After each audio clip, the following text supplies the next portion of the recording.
My name is James Furmore, and I was born in South Africa in 1966. So I'm a young 54.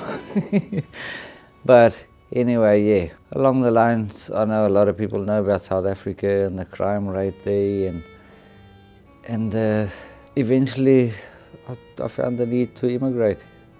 It's not a country where you'd love to bring your children up, and because of the crime and everything, there's a lot of anxiety among people there, and nobody really feels safe, because of the crime is so high, and the unemployment, and so they've got, well, I know that side, they've got major problems with that, like a lot of people with mental health issues. And I mean, unfortunately, I was one of them. I was in the army in 1984.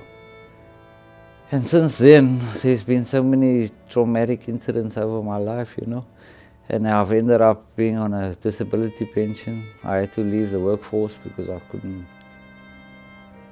cope in certain ways working for other people and that. But all because of what's happened in my past and that. And I thought I'd leave all this crime behind in South Africa, and then I've been in two armed robberies in Australia. And it's just gone on from there, and I was here for a year, and then my brother suicided in South Africa, and I've had mates that have hung themselves, and my boss shot himself about 50 meters in front of me, all here in Australia. And eventually, after seeing psychologists and psychiatrists, and they took me out of the workforce, I said, no, I've had too much trauma in my life. So I imagine just, like I've obviously come with my mental health issues from South Africa, and I'm pretty sure I'm not alone. A lot of immigrants come with that same traumatic incidents that happen in their countries, So well-being, for me, well-being is to be able to be safe, to feel safe wherever you're living. I think that's very important. Once you're safe, you're happy. I've had actually quite a rough time. That is why I had to eventually see psychiatrists and get help. And luckily in Australia, there's so much help available. And that is why I love to talk to anybody with mental health issues and that, because I've been there, I've done it. And there is help out there. A lot of people, there's a stigma about mental health, especially in South Africa. Very conservative country, you talk about mental health there and they think you actually need to be locked up. But it's a lot more open and people talk about it, and you can, the help there available is open to everyone. And I would encourage anybody to, because that is so important for well-being.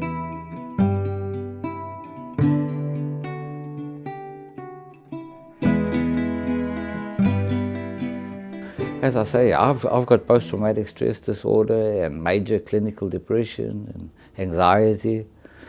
So daily, but I've learned to work around, and I'm on medication too, which helps for my well-being.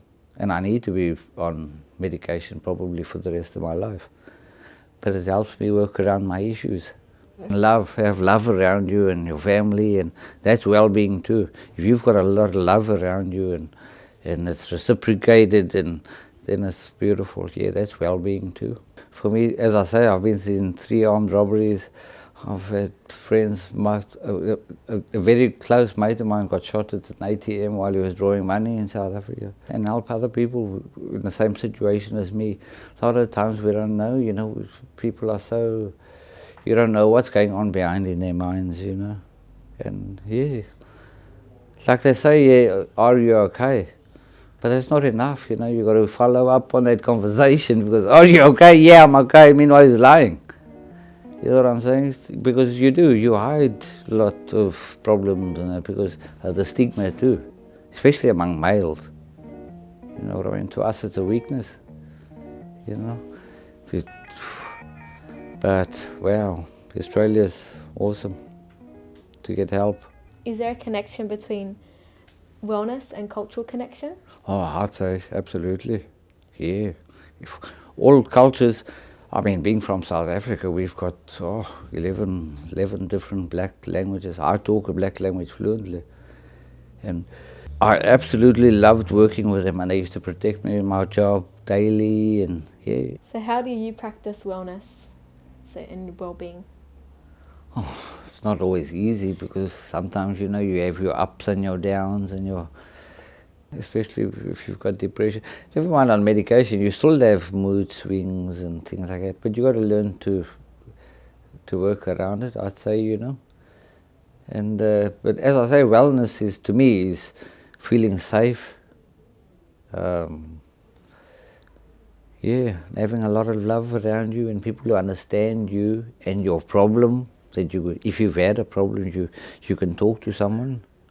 Like with me, I'm alone here in South Africa. I don't have family. In Australia, all my family, I've got 2 sisters and my folks in South Africa.